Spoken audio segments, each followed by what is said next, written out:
샛별.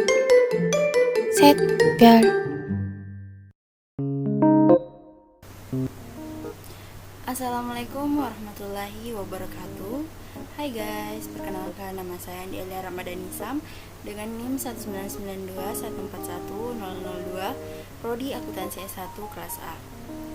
Nah, pada kesempatan kali ini saya akan menjelaskan mengenai tugas 5 pada mata kuliah penganggaran yang diampu oleh Bapak Saha SPD MPD, yang dimana tugas 5 ini berisikan artikel dengan judul Pentingnya Penghitungan dan Penetapan BKT dan UKT untuk Pendidikan yang Berkeadilan dan Bermutu.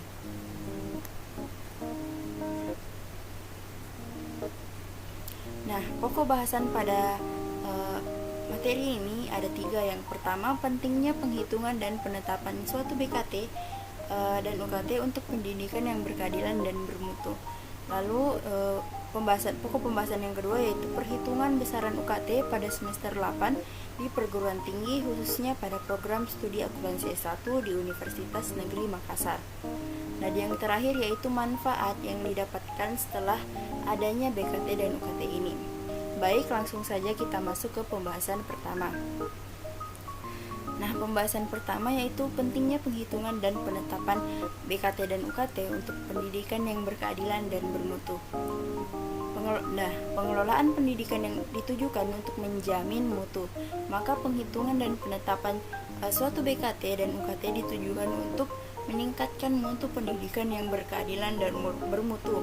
Karena fungsi UKT di mana memberi keringanan biaya bagi setiap mahasiswa kurang mampu dengan melalui sistem yang diterapkan sekarang yaitu UKT, yang juga melalui subsidi yang besarannya tergantung pada kondisi keuangan orang tua mahasiswa masing-masing.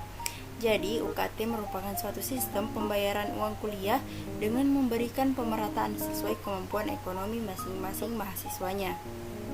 Nah, selanjutnya kita masuk ke pembahasan kedua. Untuk menghitung besaran UKT yang dibebankan kepada mahasiswa menggunakan rumus yaitu SSBOPT sama dengan SSBOPTB dikali K1 dikali K2 dikali K3 dan dikali K4, di mana SSBOPTB merupakan biaya operasional dasar basic cost, K1 merupakan indeks status perguruan tinggi, K2 merupakan indeks mutu akreditas PS dan IPT, di mana nilainya ditambahkan masing-masing. Ketiga merupakan indeks kemahalan wilayah, dan keempat merupakan indeks pengelolaan keuangan. Selanjutnya, sehingga untuk menentukan besaran dari UKT, rumus yang digunakan yaitu UKT sama dengan SSBOPT dikurang BOPTN, di mana SSBOPTB dikali K1 dikali K2 dikali K3 dan dikali K4 lalu dibagi BOPTN-nya. SSBOPT merupakan total biaya operasional dasar semester dan BOPTN merupakan bantuan operasional perguruan tinggi negeri. Nah, untuk nilai dari BOPTN diasumsikan dalam dasar perhitungan UKT yaitu sebesar Rp437.500 per semesternya. Nah, untuk indeks yang digunakan pada Universitas Negeri Makassar, khususnya program studi akuntansi S1, indeks status perguruan tinggi K1 yaitu universitas dengan nilai 1,5. Selanjutnya, indeks mutu akreditas program studi dan institusi atau K2 untuk bobot nilai akreditas program studi yaitu akreditas B dengan nilai 1,2, dan pada bobot nilai akreditas institusi PT yaitu akreditas A dengan nilai 0,15. Kemudian indeks kemahalan wilayah K3 pada Universitas Negeri Makassar yaitu berada pada wilayah 3 dengan nilai 1,15, dan yang terakhir yaitu indeks pengelolaan keuangan atau keempat, di mana menggunakan asumsi blue non remunerasi dengan nilai yaitu 1,2. Nah, di sini terdapat lampiran 6 yang merupakan data mata kuliah semester 8. Nah, terdapat 2 mata kuliah dan dosen pengampu serta pangkat fungsionalnya. Pada kampus Universitas Negeri Makassar ini, khususnya pada prodi akuntansi S1, terdapat 2 mata kuliah yang akan diampu oleh dosen pengampu, masing-masing memiliki 2 dosen pembimbing dan 2 dosen penguji, yang dimana syarat untuk menguji dan membimbingnya merupakan minimal harus lektor dan di atas lektor, seperti pada lampiran 6. Sini terdapat asumsi data, di mana jumlah mahasiswanya sebanyak 150 orang, jumlah kelas sebanyak 4 kelas, yaitu A, B, C, dan D.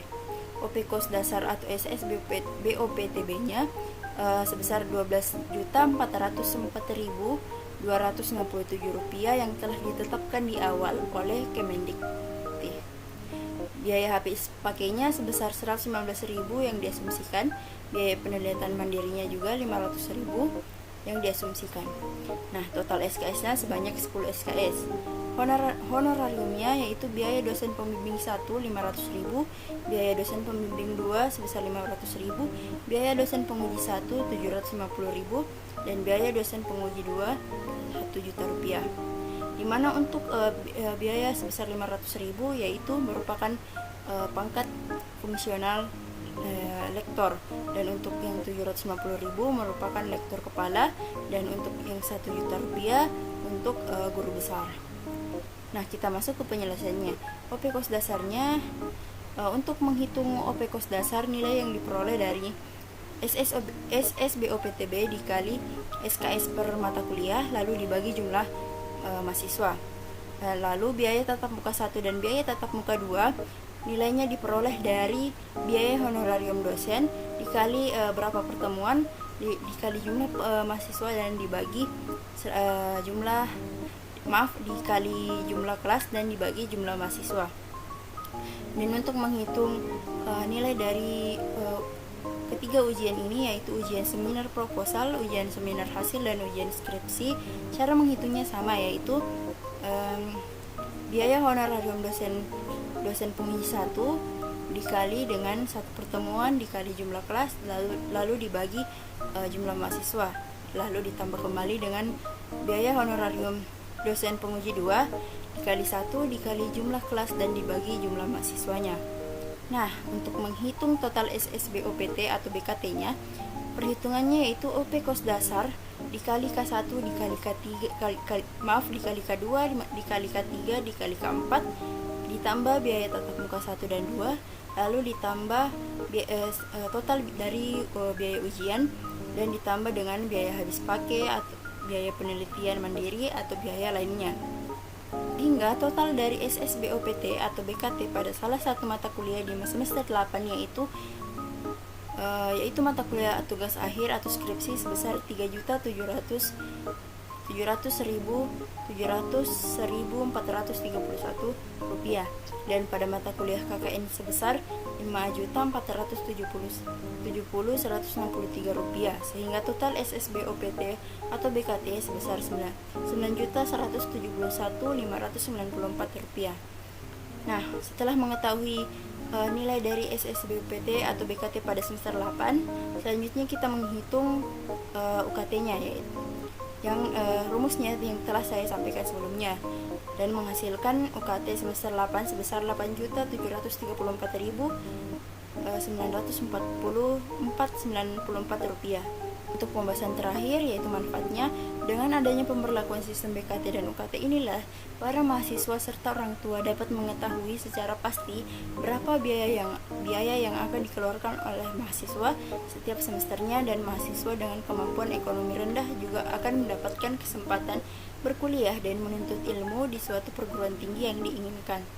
Saat ini juga di masa pandemi, Kemendikbud telah mengeluarkan ketentuan baru terkait penyesuaian keringanan UKT. Ketentuan ini bertujuan untuk meringankan UKT mahasiswa yang mengalami kesulitan keuangan akibat dari pandemi ini. Dengan melalui hal ini diharapkan bahwa karena pandemi ini mahasiswa tidak akan terpengaruhi